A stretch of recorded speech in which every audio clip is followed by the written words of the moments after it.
Hello everyone, welcome back to our channel. And today we are going to discuss about disability etiquettes, which is last topic of this chapter. है ना? Etiquettes क्या होते हैं? किसी भी चीज को करने का सही ढंग, सही तरीका। तो हमें कैसे उनके साथ कम्युनिकेट करना चाहिए, कैसे उनसे बातचीत करनी चाहिए जो पीपल डिसेबल होते हैं। ये मेनली टॉपिक उस बारे में है। उससे पहले बस चैनल को सब्सक्राइब कर देना, अपने दोस्तों के साथ शेयर कर देना, और कोई भी क्वेश्चन हो तो कमेंट्स में पूछ लेना। तो कुछ चीजें, कुछ कीवर्ड्स जैसे रिस्पेक्ट हमेशा होनी चाहिए, है ना? सेम मैनर में ट्रीट करो, सेम रिस्पेक्ट के साथ ट्रीट करो जो आप चाहते हो और जो आप और लोगों को देते हो। ठीक है? और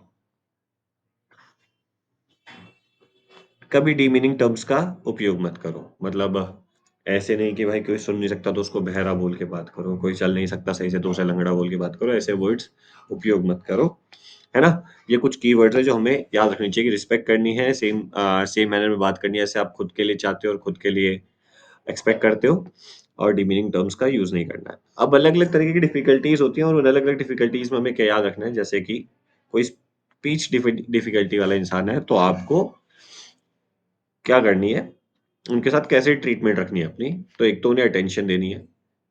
बिल्कुल सही बात है भाई, अटेंशन तो सबको देनी चाहिए जब बात कर रहा हो तो, है ना?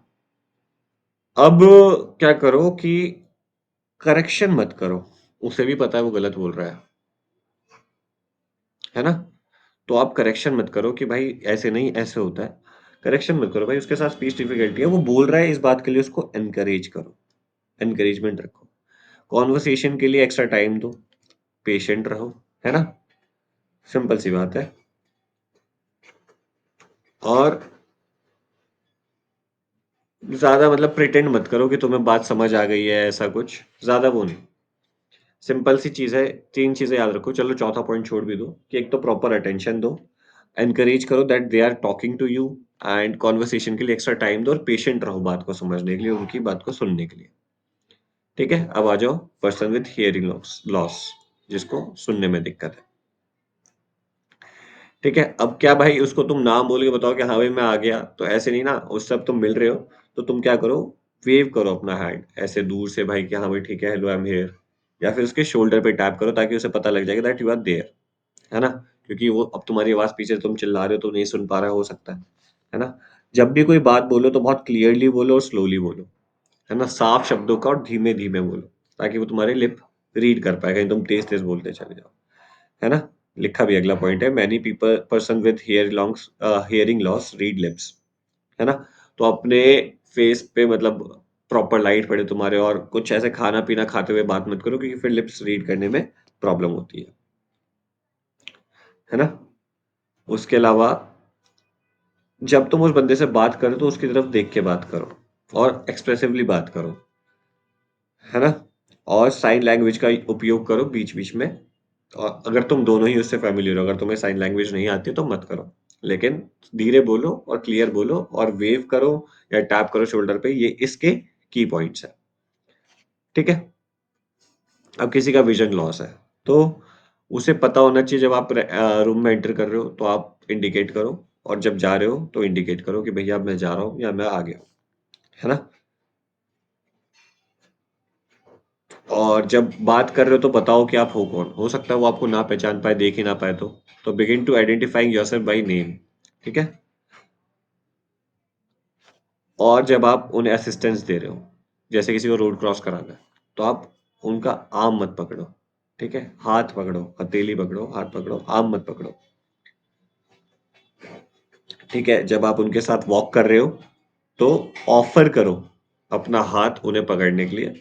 ऑफर करो, ऐसे नहीं कि पकड़ा ही दिया या पकड़ लिया जबरदस्ती करी। हो सकता है उसको हेल्प ना चाहिए हो, नहीं चाहता हो आपकी हेल्प लेना, तो वो एक अलग बात है। ठीक है? जब आप उनके साथ चल रहे हो तो एक नॉर्मल पेस में चलो। ठीक है?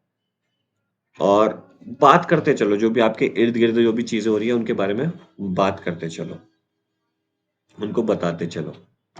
ठीक है? ये इसके की पॉइंट्स थे कि अपने बारे में बताओ, जब आप रूम में आ रहे हो तब बताओ, जब आप जा रहे हो तब बताओ, अपने नाम से बताओ, उनको असिस्टेंस दे रहे हो तो उनका आर्म मत पकड़ो, और कभी भी जा रहे हो उनके साथ तो आप ऑफर करो उन्हें अपना आर्म।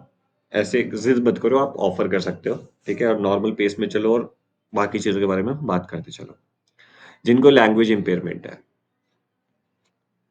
उनके साथ एक काम वॉइस का ही उपयोग करो, कंफर्टेबल रहो और उनको भी कंफर्टेबल होने दो। और छोटे सेंटेंसेस और सिंपल सेंटेंसेस यूज़ करो। सीधी बात करो, ज़्यादा लंबा-चौड़ा नहीं, ज़्यादा घुमा-फिरा के नहीं, सिंपल शब्दों में छोटी बात करो। उनके साथ ज़्यादा आर्ग्यू मत करो। Treat each person as an individual with talents and abilities deserving of respect and dignity. तो जैसे आप बाकियों को ट्रीट करते हो, वैसे ही इनको भी ट्रीट करो। ठीक है? Give extra time for the person to process what you are saying and to respond. उनको टाइम दो, जो तुमने कहा, उसे समझने का, उस पे रिस्पॉन्ड करने का। ठीक है? कोशिश करो समझने की, उन्हें कहीं इस चीज़ की कन्फ्यूजन तो नहीं हो रही है, स्ट्रेस तो नहीं हो रहा है कि वो इस बात को नहीं समझ पा रहे जो आपने कहा है। तो अपनी बातों को सिंपल रखो, उन्हें कंफर्टेबल रखो, बातों को शॉर्ट रखो, उनके साथ लड़ाई-झगड़ा नहीं और इज़्ज़त से ट्रीट करो, सिंपल। अब इसके चीज़ें अलावा और कुछ चीज़ें भी हैं। अब जैसे आपके सामने कोई बंदा है, वो मान लो व्हीलचेयर पे है, व्हीलचेयर पे है, तो आप क्या करोगे उससे, या तो उसके आई लेवल पे आके बात करोगे या फिर एक डिस्टेंस पे आके बात करोगे ताकि उसको बार-बार ही ऐसे गर्दन उठा के बात ना करना पड़े। थोड़ा मतलब डिमीनिंग लगता है ना कि आप आपसे कोई ऐसे करके बात कर रहा है नीचे लेवल पे, तो आप क्या करते हो, आपसे कोई छोटा बच्चा ही बात करता है तो बैठ जाते हो ना उससे बात करने के लिए। तो इसलिए या तो आप उसके आई लेवल पे बात करोगे नीचे बैठ के नीज़ पे, या फिर थोड़ा दूर खड़े होके बात कर सकते हो। ठीक है? एक ये तरीका हो गया।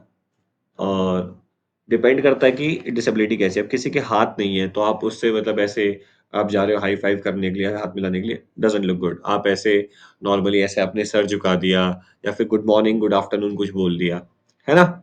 और या फिर कोई बोल नहीं सकता तो आपने उसके साथ फिस्ट बम्प कर दिया। तो ये तरीके हैं अलग-अलग ट्रीट करने के और उनको रिस्पेक्ट देने के, ठीक है? तो ये सब चीज़ें ध्यान रखनी है, बहुत ईज़ी सा टॉपिक था, इस पे आप क्वेश्चन आ भी सकता है और आप अच्छे से लिख भी सकते हो, what are the disability etiquettes. अगर नॉर्मली आता है तो सब कुछ लिख दो और अगर आता है स्पेसिफिक करके कि ऐसी प्रॉब्लम है तो उसमें आप किन-किन चीज़ों का ध्यान रखोगे तो स्पेसिफिक लिख सकते हो सोच कर। ठीक है? अभी के लिए इतना ही, अब अगला हम चैप्टर स्टार्ट करेंगे which will be test, measurement and evaluation, है ना? योगा और स्पोर्ट्स एंड न्यूट्रिशन में बाद में करवाऊँगा एकदम लास्ट में। चलो, thank you so much. Bye bye.